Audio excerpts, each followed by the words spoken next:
దేశంలో బహుభార్యత్వం నిషేధం దిశగా అస్సాం ప్రభుత్వం మరో సంచలన నిర్ణయం తీసుకుంది. ఒకరికంటే ఎక్కువ మందిని పెళ్లి చేసుకునే వారికి ఇకపై ప్రభుత్వ సంక్షేమ పథకాలు రావని, అంతేకాదు అలాంటి వారు ప్రభుత్వ ఉద్యోగాల్లో ఉంటే వెంటనే సర్వీస్ నుంచి తొలగిస్తామని అస్సాం సర్కార్ బడ్జెట్ వేదికగా ప్రకటించింది.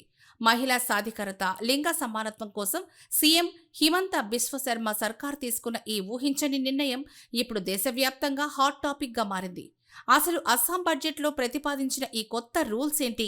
నిబంధనలు ఉల్లంఘిస్తే ఎలాంటి చర్యలు, ఎలాంటి శిక్షలు ఉంటాయో ఇప్పుడు పూర్తి వివరాల్లో చూద్దాం. पहला बार असम सरकार ने एक सिद्धांत लिया है कि जो भी व्यक्ति पॉलीगेमी में इन्वॉल्व होगा उनको सरकार से कोई स्कीम नहीं मिलेगा। जो भी व्यक्ति बहुविवाह में लिप्त होगा उनको सरकार का द्वारा दिया गया कोई भी स्कीम का सुविधा असम में नहीं मिलेगा। साथ साथ में हमने ये भी बता दिया है कि कोई भी व्यक्ति पॉलीगेमी में इन्वॉल्व होगा उनको, अगर वो सरकारी कर्मचारी है, तुरंत सरकार उनको काम से बर्खास्त करेगा। साथ में हम ये भी बताया है हमारा बजट में, हमें जो ये हजारों करोड़ रुपया हम लोगों को हम देने का काम करता हूं, शिक्षा या महिला उत्तरण जैसा कोई भी स्कीम में, अगर उनका क्रिमिनल एंटीसीडेंट होगा तब भी वो स्कीम का योग्य पात्र विवेचित नहीं होगा। मीन्स पॉलीगेमी, बहुविवाह, क्रिमिनल एंटीसीडेंट वाला लोगों को हैंड्सफोर्थ सरकारी स्कीम से वंचित किया जाएगा।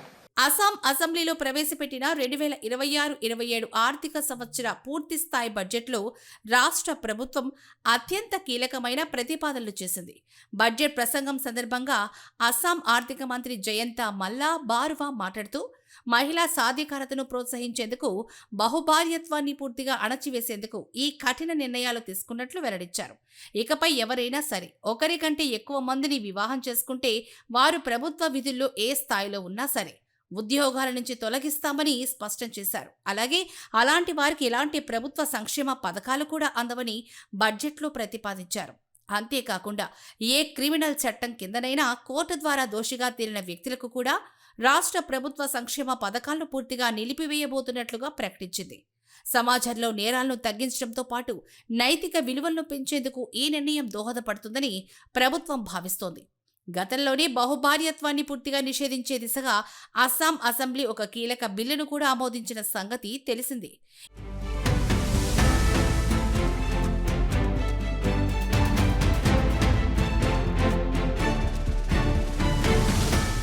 ఇక ఆ బిల్లు ప్రకారం మొదటి భార్య బ్రతికుండగా లేదా చట్టబద్ధంగా విడాకులు తీసుకోకుండా రెండో పెళ్లి చేసుకుంటే దానిని తీవ్రమైన నేరంగా పరిగణిస్తారు.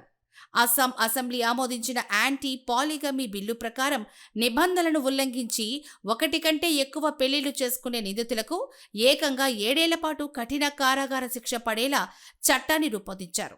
6వ షెడ్యూల్లోని గిరిజన ప్రాంతాలకు మినహా అస్సాం రాష్ట్రమంతటా ఈ చట్టం వర్తిస్తుందని ముఖ్యమంత్రి హిమంత బిశ్వ శర్మ స్పష్టం చేశారు. ఒకవైపు దేశంలో యూనిఫామ్ సివిల్ కోడ్పై చర్చ జరుగుతున్న వేళ అస్సాం ప్రభుత్వ బడ్జెట్ ద్వారా బహుభార్యత్వంపై తీసుకున్న ఈ ఆర్థిక పరిపాలనా పరమైన నిర్ణయం దేశ రాజకీయాల్లో సరికొత్త చర్చకు దారితీసింది.